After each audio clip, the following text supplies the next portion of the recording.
सन 52 में तो धौलपुर से वापस आते समय, आगरा आते समय जब औरंगजेब अपनी माँ का मकबरे को देखने गया था, तब उसने ताजमहल को देखा था। जहाँ अपनी माँ के मकबरे को देखा था तो उसने पाया था कि दीवारों में सीलन आ रही है, छत खुल रही है, दीवारों का रंग रोगन खराब हो चुका है। तो उसने पिता को दिल्ली एक पत्र भेजा था जिसमें लिखा था कि इसकी हालत बहुत जर्जर हो रही है, इसका जीर्णोद्धार कराने की आवश्यकता है। अब सवाल ये पैदा होता है कि अगर सन 48 में वो पैदा ताजमहल बन के तैयार हुआ था तो 4 साल में इतनी हालत खराब कैसे हो गई, और अगर सन 52 में ही बन के तैयार हुआ था तो तुरंत उसकी ये हालत कैसे हो गई। इससे पता लगता है कि वो एक पुरानी सी बिल्डिंग है जिसमें कि उसको दफनाया गया।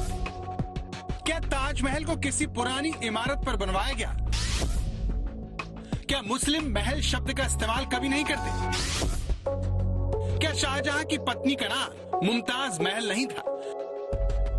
ताजमहल की गुंबद की चोटी में क्या इसके तेजो महालय होने का कोई राज छिपा है? ताजमहल को मंदिर बताने वालों का दावा है कि ताजमहल के शिखर पर ये सबसे ऊपर नारियल, उसके नीचे आम के पत्तों की आकृति, फिर कलश और आखिर में चंद्रमा है। हिंदुओं की पूजा पद्धति में इसी तरह से पूजा की जाती है, लेकिन इस्लाम में ऐसा नहीं किया जाता। अब ताजमहल को मंदिर बताने वालों का दूसरा दावा देखिए। ताजमहल में जिस प्रवेश द्वार से आप घुसते हैं उसकी नक्काशी में बेल और लताओं के बीचों बीच लाल कमल बने हैं। हिंदुओं के लिए कमल पवित्र फूल है, लेकिन दावा है कि इस्लाम में फल फूल की नक्काशी मकबरों पर नहीं की जाती।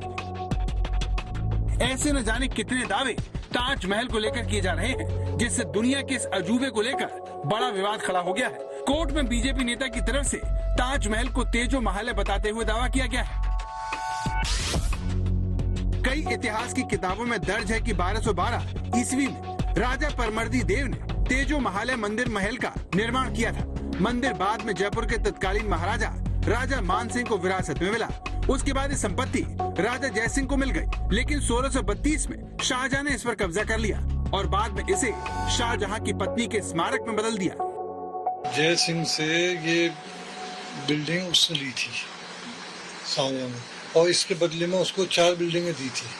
उसका जो परपत्र था, जो उसका फरमान है, उसकी कॉपी मेरे पास है। इसमें लिखा है कि मुख्य चीजें राजा भवन भगवान दास की हवेली, राजा माधो सिंह की हवेली, रूप सिंह बैरागी की हवेली, चांद सिंह सुपुत्र सूरज सिंह की हवेली इसके बदले में दी जा रही है। और ये मूल फरमान इस जगह सुरक्षित है। और ये देखिए यहाँ पर लिखा हुआ है कि ये जगह, ये फरमान जो डॉक्यूमेंट है वो सुरक्षित रहेगा।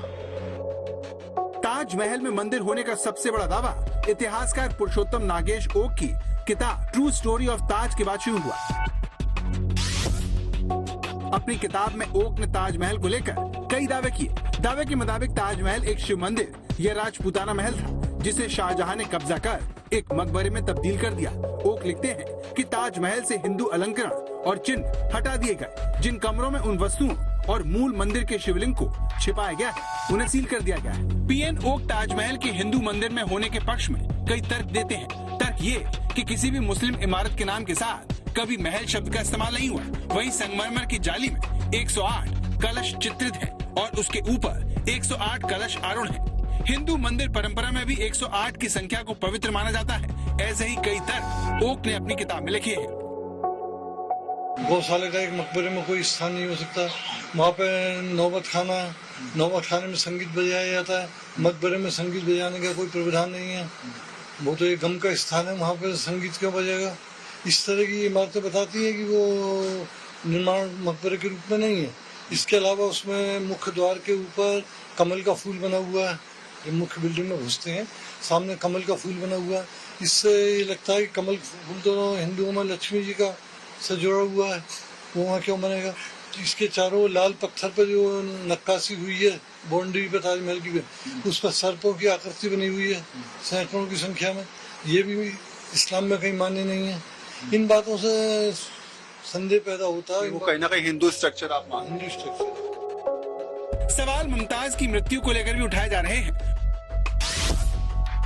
सवाल मुमताज की मृत्यु को लेकर भी उठाए जा रहे हैं, क्योंकि मध्य प्रदेश के बुरहानपुर जिले में ही शाहजहां की बेगम मुमताज की असली कब्र है। बुरहानपुर में अपनी 14वीं संतान को जन्म देने के दौरान मुमताज की मृत्यु हो गई थी। इसके बाद उन्हें 6 महीने तक यहीं दफनाया गया। बाद में उनकी कब्र को आगरा ले जाया गया।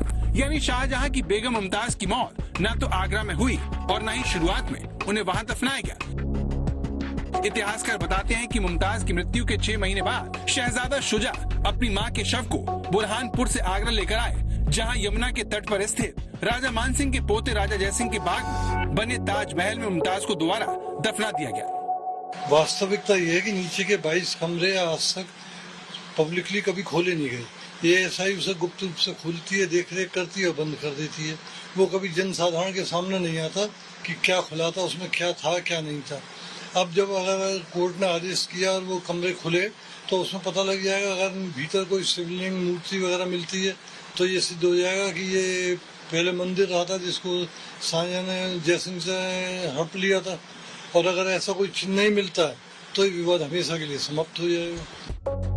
इतिहासकारों का एक पक्ष ये भी है कि शाहजहां ने जब ताजमहल बनवाया होगा तो उसे बनाने वाले अधिकतर मजदूर हिंदू होंगे। अगर ये राजा जयसिंह की हवेली पर बना तो वहाँ पर बड़ा पूजा स्थल भी होगा, वहाँ भगवान की मूर्तियाँ भी होंगी। हो सकता है कि 1632 से 1653 के बीच ताजमहल बनाने वाले मजदूरों ने भी पूजा स्थल बना रखा हो, जिसे लेकर विवाद खड़ा ना हो, इसीलिए इन कमरों को बंद कर दिया गया। लेकिन ये सभी दावे हैं जिन पर अदालत आखिरी फैसला ले सकती है। आगरा से वरुण सिन्हा के साथ अभिषेक मिश्रा, लखनऊ, आज तक।